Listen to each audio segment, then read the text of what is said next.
आज आप देख लें, मुसलमान हिंदुस्तान में पहचाना जाता है अजमेर शरीफ से। अजमेर शरीफ से इसकी पहचान होती है कि ख्वाजा साहब की दरगाह पर चादर चढ़ाई जा रही है, प्राइम मिनिस्टर की तरफ से और राष्ट्रपति की तरफ से चादर चढ़ाई जा रही है, और मुसलमान बेचारा बड़ा खुश होता है हमारी मजार पे प्राइम मिनिस्टर की तरफ से चादर आ रही है। मैं कहता हूं मेरे प्यारे भाइयों, ये मजारों पर चादरें चढ़ाना ये कौन से इस्लाम का तरीका है? अरे तेरी कौम के कितने लोग नंगे सो रहे हैं, कितने तेरे कौम की बच्चियों के तन पर आज भापने को कपड़ा नहीं है, और तू अल्लाह के वलियों के इंतकाल के बाद उनकी कब्रों पर चादर चढ़ा रहा है। और आप जाके पता लगा लीजिएगा, दरगाहों पे चढ़ने वाली ये चादरें ये रोटेट होती रहती हैं। जो चादर आप चढ़ाते हैं वही चादर मार्केट में बिकती है और दोबारा फिर चढ़ाई जाती है, रोटेशन चलता रहता है। ये धंधा बन चुका है। इस्लाम में न तो कोई पक्की कब्र की इजाजत है और न किसी कब्र के ऊपर चादर चढ़ाने की इजाजत है। इस्लाम कब्र परस्ती का मजहब नहीं। हमारे प्यारे नबी ने अपने इंतकाल के पहले अपनी उम्मत को खबरदार किया था, लानल्लाहुल यहूद वन नसारा इत्तखज़ू कुबूर अंबियाइहिम मसाजिद। अल्लाह की लानत हो यहूदियों के ऊपर और ईसाइयों के ऊपर, उन्होंने अपने नबियों की कब्रों को सजदा करने की जगह बना लिया। कब्रों को सजदागाह बना लेना ये लानती लोगों का तरीका है, ये यहूद और नसारा का तरीका है। मेरे प्यारे साथ आज मुसलमान कब्र परस्ती से पहचाना जाता है। आज मुसलमानों के बच्चों के हाथ में और गले में तावीज, ये पहचान है कि वो मुसलमान का बेटा है। अरे तेरे नबी ने तो कभी तावीज नहीं पहना। तेरे नबी ने हसन और हुसैन को दुआएं पढ़ के दम किया, कभी हसन और हुसैन के गले में तावीज न डाला, कभी सहाबा ने अपने बच्चों के गले में तावीज न डाला। तुझे शॉर्टकट चाहिए, तूने इस्लाम का शॉर्टकट बना डाला। तूने नजरे बद से बचने के लिए और जादू से बचने के लिए अपने बच्चों के गले में तावीज डाल दिया। और तूने कुरान, लोग कहते हैं मौलाना साहब तावीज के अंदर कुरान लिखा रहता है, कभी जात के देख लेना, ये तावीज को मैंने खोल के देखा है, कोई कुरान वुरान नहीं लिखा रहता है। तावीज के अंदर कुरान नहीं, शिरकिया चीजें लिखी रहती हैं। या जिब्रील या मीकाईल या इसराफील, फरिश्तों को पुकारा जाता है, फरिश्तों को अल्लाह के सिवा पुकारा जाता है। और अगर 2 मिनट के लिए मान भी लिया जाए कि तावीज के अंदर कुरान लिखा है, तो कुरान तावीज में आप पहने हुए हैं, उसी हालत में बीवी से मुलाकात कर रहे हैं, उसी हालत में लेटरिन में जा रहे हैं, उसी हालत में बाथरूम में जा रहे हैं, क्या ये कुरान की बेहुरमती नहीं है? क्या ये कुरान का अपमान नहीं है? मेरे प्यारे साथी, हर उस अमल से बचो जो अल्लाह की तौहीद से टकराने वाला। याद रखो मेरे भाइयों, अगर तौहीद गड़बड़ है, अल्लाह के हम कभी कामयाब नहीं हो सकते। इसलिए कि अल्लाह कुरान में कहता है, इन्नहु मन युशरिक बिल्लाहि फक़द हर्रमल्लाहु अलैहिल जन्ना।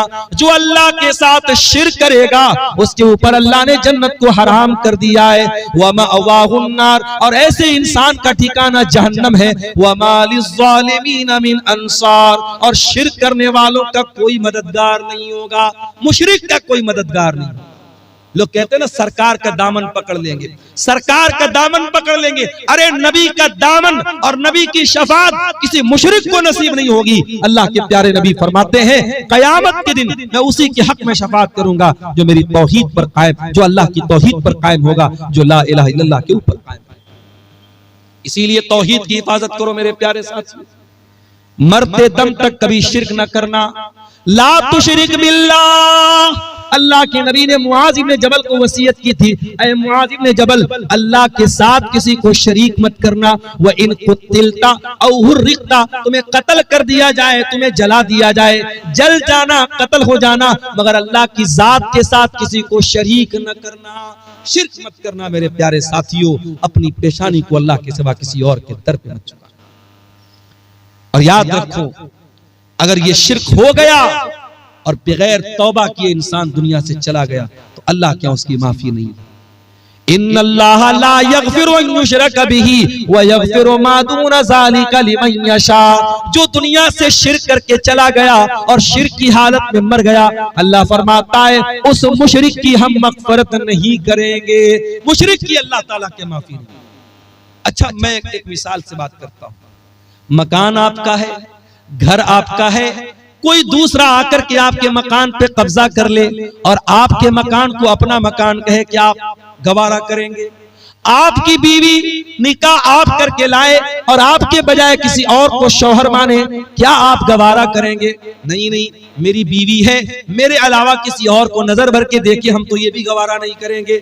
जब हमारी गैरत ये तकाजा करती है कि जो चीज हमारी है उस पर किसी और का हक ना हो, अल्लाह तो हमसे ज्यादा गैरत वाला है, अल्लाह तो सबसे ज्यादा गैरत वाला है। अल्लाह की गैरत को गवारा नहीं है कि इबादत में अल्लाह के साथ किसी को शरीक किया जाए। तो इबादत किसकी? इबादत सिर्फ अल्लाह की। अब आओ जरा दूसरे सवाल पर हम गौर करें, इबादत कैसी? इबादत रसूल के जैसी।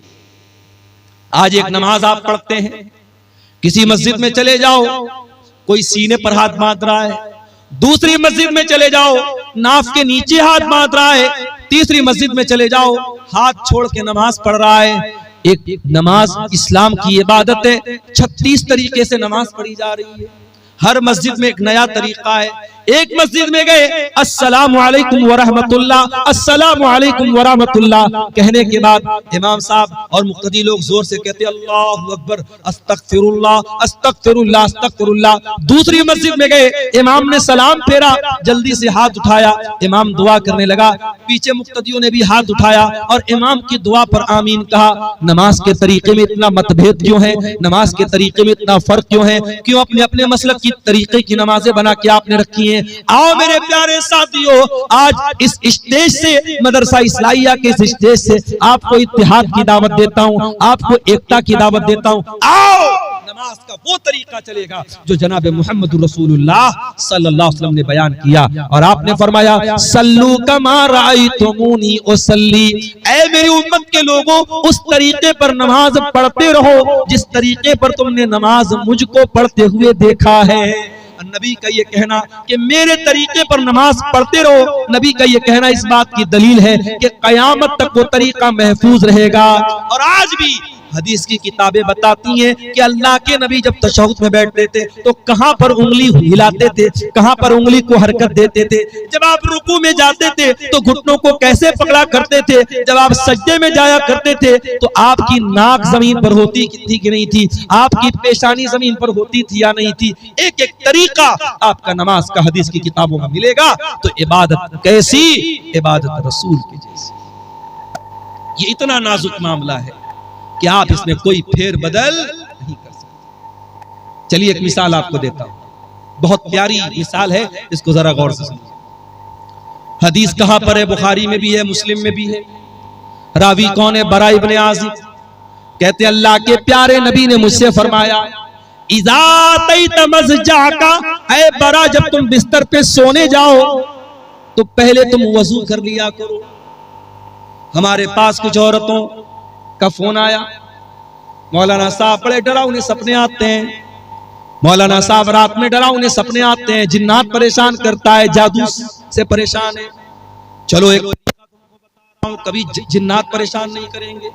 जब भी रात में बिस्तर पे सोया करो तो वजू करके सोया करो। वजू करके सोना ये नबी की सुन्नत है।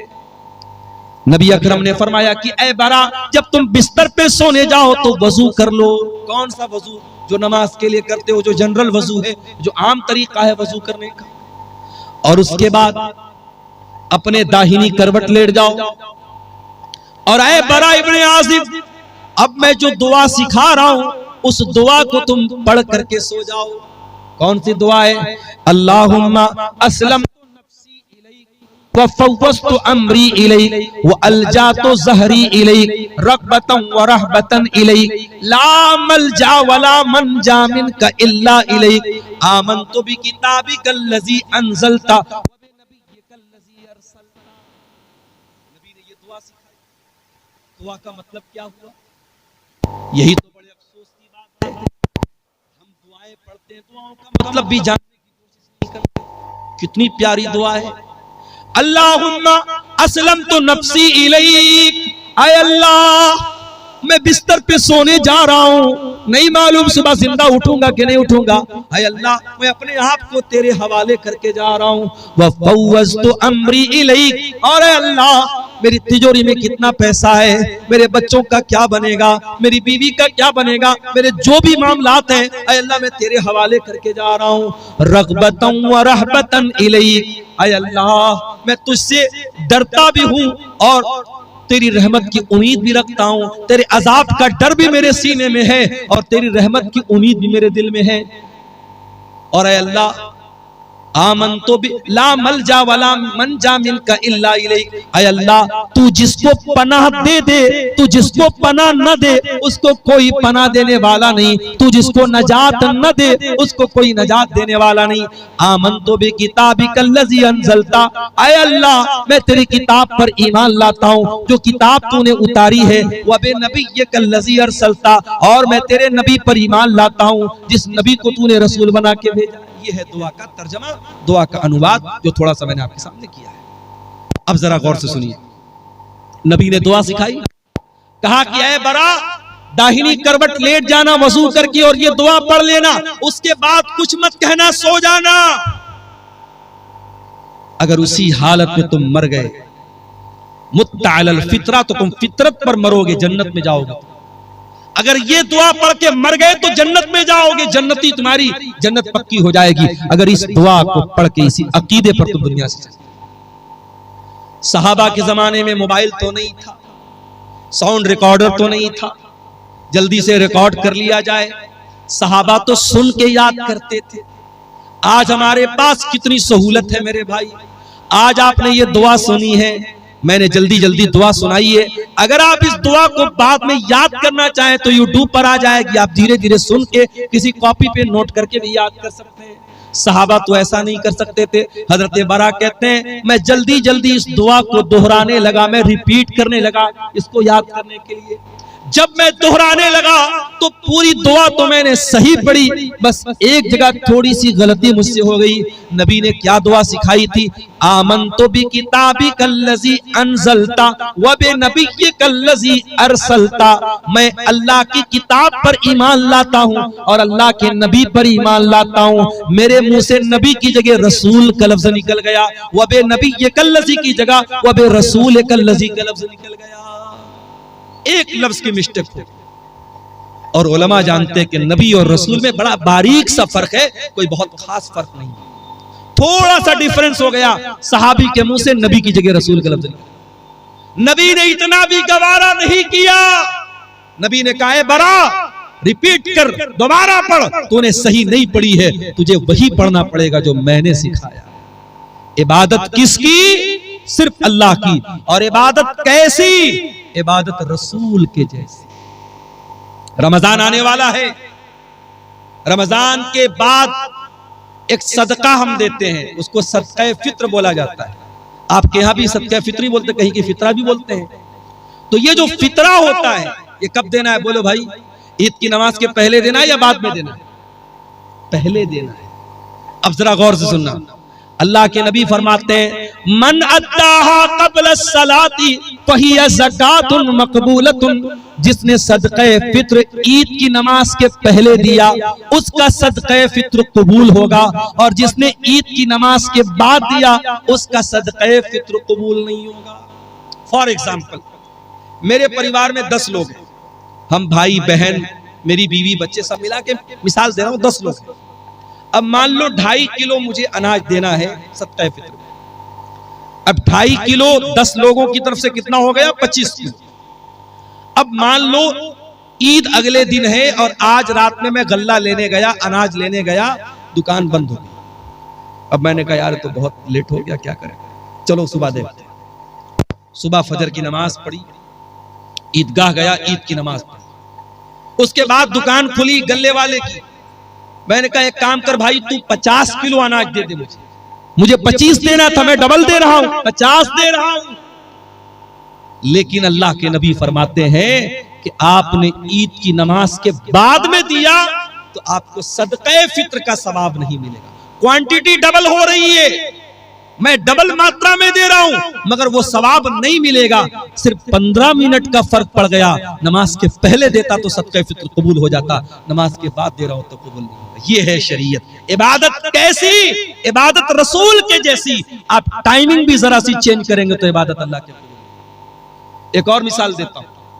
हमारा दूसरा त्योहार कौन सा है? बोलो भाई। ईद के बाद कौन सा त्योहार है दूसरा? शबे बारात कि मुहर्रम? ईद मिलादुन नबी है, ईद उल अजहा, बकरीद का त्योहार। बकरीद के त्योहार पे आप कुर्बानी कब करते हैं? ईद उल अजहा की नमाज के पहले करते हैं या बाद में करते हैं? कोई पहले करता हो जरा हाथ उठाए। कोई पहले तो नहीं करता ना। अल्लाह के नबी ने फरमाया, मन ज़बह क़ब्ल सलात, जिसने कुर्बानी ईद की नमाज के पहले की, जिसने बाद में की, फ़क़त तम्म नुसुकुहु, उसको कुर्बानी का सवाब मिलेगा। और जिसने ईद उल अजहा की नमाज के पहले कुर्बानी की, उसको गोश्त मिलेगा, कुर्बानी का सवाब नहीं। आप डबल बकरा ले आए, डबल जानवर ले आए, 2 करते थे 4 ले आए, लेकिन अगर आपने ईद उल अजहा की नमाज के पहले कुर्बानी कर दी, आपकी कुर्बानी अल्लाह के कबूल नहीं। इबादत कैसी? इबादत रसूल की जैसी। एक और मिसाल आपको देता हूं। हज करने जो लोग गए हैं, अल्लाह उनका हज कबूल करे। जो इस साल जाना चाहते हैं, अल्लाह सेहत और सलामती के साथ उनको रवाना फरमाए। और जिनके दिल में इरादा और ख्वाहिश है, अल्लाह जिंदगी में उनकी ख्वाहिश पूरी फरमाए। हज में आप जाते हैं, बड़े आराम से मक्का में होटल में ठहरे हुए हैं। पहले आप गए, उमरा कर लिया, उमरा करके आराम से नॉर्मल कपड़ा पहना, आराम से मक्का में होटल में रह रहे। 8 जिलहिज्जा की तारीख आई, नबी का हुक्म है, 8 जिलहिज्जा की जैसे ही तारीख आई, चलो हाजियो एहराम बांधो और मक्का छोड़ के कहां पहुंचो? मिना में। मक्का में आराम से एसी होटल में कमरे में रह रहे थे। मिना में टेंट लगा हुआ है, हजारों लाखों लोग वहां हैं। वहां टेंट में हमको जाके रहना है। और वहां जाके क्या करना है? बस 5 टाइम नमाज पढ़ना है। 4 रकात वाली नमाज को 2 पढ़ना है। वहां कोई काम नहीं, सिर्फ नमाज पढ़ना है। अब कोई अल्लाह का बंदा कहे कि या अल्लाह, मैं आराम से होटल में रह रहा था, एसी में रह रहा था, हरम में नमाज पढ़ रहा था, एक नमाज का सवाब 1 लाख नमाज के बराबर मिल रहा था, मुझे मिना क्यों भेजा जा रहा है? जवाब ये मिलेगा, इबादत कैसी? इबादत रसूल के जैसी। दीन तेरी मर्जी का नाम नहीं है, दीन तेरी मनमानी का नाम नहीं है। जहां मेरे नबी का हुक्म है कि तुझे मिना जाना है, तुझे जाना पड़ेगा। 9 जिलहिज्जा की तारीख आई, हाजी को हुक्म मिला, चल हाजी चल, तू मिना से अरफात जा। अरफात में हाजी पहुंचा, वहां जाके जोहर पढ़ लिया, असर पढ़ लिया, जोहर और असर एक साथ पढ़ लिया। अब जोहर से लेकर के सूरज डूबने तक 5 घंटा 6 घंटा कड़ी धूप निकली है, मई का महीना है। हाजी आराम से अपने मिना में टेंट में रह रहा था, उसको अरफात में भेजा गया है, खुले मैदान के नीचे 5-6 घंटा। क्या करना है? कुछ नहीं करना है। कोई नमाज पढ़ना है? नहीं पढ़ना है। जोहर असर के बाद वहां बैठ के अल्लाह का जिक्र करना है, दुआएं करना है। ये हज का पूरा तरीका कभी आप गौर कीजिएगा। हज का पूरा तरीका हमें बताता है, इस्लाम हमारी मर्जी का नाम नहीं है, इस्लाम हमारी ख्वाहिशात का नाम नहीं है, इस्लाम अपनी इच्छाओं पर चलने का नाम नहीं है। इस्लाम अल्लाह और उसके रसूल के तरीके पर चलने का नाम है। इबादत किसकी? इबादत सिर्फ अल्लाह की। और इबादत कैसी? इबादत रसूल की जैसी। मेरे अजीजों, आज अफसोस की बात है कि मुसलमान अपने आप को मुसलमान भी कहता है, नबी का कलमा पढ़ने वाला भी कहता है, और दीन में मनमानी करता है, दीन में नई नई बिदअतें निकालता है।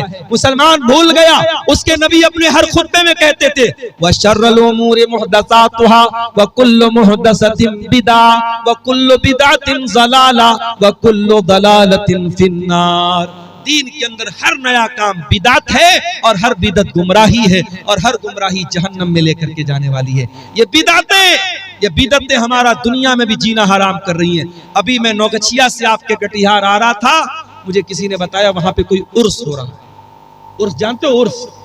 उर्स क्या होता है भाई? उर्स वो तारीख होती है जिस तारीख में जिसकी मजार है, जिसकी कब्र है, उसका इंतकाल हुआ है। उसके इंतकाल पर गम नहीं मनाया जाता, उर्स मनाया जाता है। क्यों? ये अकीदा रखा जाता है कि अल्लाह का वली जिस दिन उसका इंतकाल हुआ, उसकी तो सुहाग रात है। नौजुबिल्लाह। उर्स के माने, ये मैं गलत तर्जमा नहीं कर रहा हूँ, उर्स दुल्हन से बना, आरीस से बना है।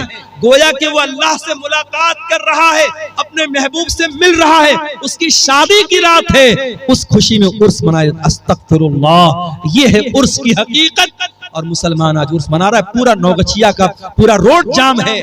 मेरे प्यारे साथियों, ये बिदअतें हमारा जीना हराम। आज आप देख लो, इस्लाम के ऊपर अमल करने में कोई ट्रैफिक जाम नहीं होता, इस्लाम पर अमल करने में किसी के लिए कोई मसला खड़ा नहीं होता। मसला तब खड़ा होता है जब हम बिदात और खुराफात में मुब्तला होते हैं। और अल्लामा इकबाल ने सही कहा था, ये उम्मत रिवायात में खो गई, हकीकत खुराफात में खो गई। मेरे भाइयों, बिदअत से बचो। और आखिरी बात बयान करके बात खत्म कर रहा हूं, ये बिदअत जो होती है, ये आखिरत में भी बहुत घाटे का सौदा बनेगी, आखिरत में भी बहुत नुकसान पहुंचाएगी। अल्लाह के नबी जब कयामत के दिन अपने उम्मतियों को कौसर का जाम पिलाएंगे, तो कुछ ऐसे लोग आएंगे जिनके हाथ और पैर चमक रहे होंगे वजू की वजह से, वजू की वजह से उनके हाथ पैर चमक रहे होंगे। अल्लाह के नबी उनको कौसर का जाम पिलाना चाहेंगे। फरिश्ते कहेंगे, अल्लाह के नबी आप इनको नहीं पिला सकते। अल्लाह के नबी कहेंगे, ये तो मेरी उम्मत के लोग हैं, ये तो मेरे मानने वाले लोग हैं, मेरा कलमा पढ़ने वाले लोग हैं। आप फरमाएंगे, क्यों इनको मुझे तुम कौसर का पानी नहीं पिलाने दे रहे हो? फरिश्तों, क्या बात है? फरिश्ते क्या जवाब देंगे? इन्नका ला तदरी मा अहदसु बादक, ऐ अल्लाह के रसूल आप नहीं जानते, ये बिदअती लोग हैं, इन्होंने आपके बाद आपके दीन में बहुत सारे नए नए काम निकाले हैं। जब नबी को पता चलेगा ये बिदअती लोग हैं, बुखारी और मुस्लिम के अल्फाज हैं, अल्लाह के रसूल फरमाएंगे, सोहकन सोहकन लिमन गय्यर बादी, जिन लोगों ने मेरे दीन को बदल डाला उनके लिए बर्बादी हो। तो बिदअती को कयामत के दिन अल्लाह के नबी भी धक्का देके भगा देंगे, उसको न कौसर का जाम मिलेगा, न अल्लाह की नजात मिलेगी। अल्लाह हम सबको बिदअत और खुराफात से बचाए। ये दो सवालात आए हैं, इनका जवाब देके मैं इजाजत चाहूंगा। सोने की सही तरीका क्या है, यानी किस तरफ सर करके सोना चाहिए? अगर पश्चिम की तरफ पैर करके सोए तो क्या हो, कोई हर्ज की बात नहीं। पश्चिम की तरफ पैर करके सोने में कोई हर्ज की बात नहीं, कोई ऐसी दलील नहीं है कि पश्चिम की तरफ पैर करने से ये किबला की तौहीन होती है। पश्चिम की तरफ सिर्फ आपको पेशाब करने से मना किया गया है, पश्चिम की तरफ आपको पाखाना करने से मना किया गया है। पश्चिम की तरफ आप जब पेशाब पाखाना करें तो ना तो अपना चेहरा करें ना पीठ करें। इसी तरीके से पश्चिम की तरफ थूकने से मना किया गया है, लेकिन पश्चिम की तरफ पैर करके सोने में कोई हर्ज की बात नहीं है। बल्कि अगर कोई मजबूर आदमी है जो बैठ करके नमाज नहीं पढ़ सकता है, जब वो लेट करके नमाज पढ़ेगा तो उसका पैर किधर होगा? पश्चिम की तरफ ही होगा। लिहाजा अच्छा, सोने का सही तरीका क्या है? बहुत आसान है। आप दाहिनी करवट लेट जाएं और अपने गाल के नीचे अपना हाथ रख लें, और जो दुआएं अल्लाह के नबी ने सिखाई है वो दुआएं पढ़ के सोएं, वजू करके सोएं, तो ये ज्यादा बेहतर है। ये तरीका जो सोने का बताया गया है। भागलपुर जिला में एक जगह है जिसका नाम बीपुर है, वहाँ पे एक पीर के नाम से मशहूर है। वहाँ पे कटिहार के मुसलमान और भागलपुर के मुसलमान ज्यादातर मन्नत के इरादे से बकरा और मुर्गा चढ़ाने जाते हैं। बिल्कुल गलत है। शब बारात में खूब रोजा रखते हैं जी। देखिए, शबे बारात का रोजा साबित नहीं है, लेकिन हर महीने की चांद की 13, 14, 15 तारीख का अय्याम 20 का रोजा, जो चांदनी रातों का रोजा होता है, वो अल्लाह के नबी रखते थे। तो अगर आप हर महीने रखते थे तो शाबान में भी रखिए। अगर शाबान में आप रखना चाहते हैं 13, 14, 15 का आप रोजा रख सकते हैं, लेकिन खास 15 शाबान का शबे बारात का रोजा बिल्कुल गलत है, उसका कोई सबूत नहीं।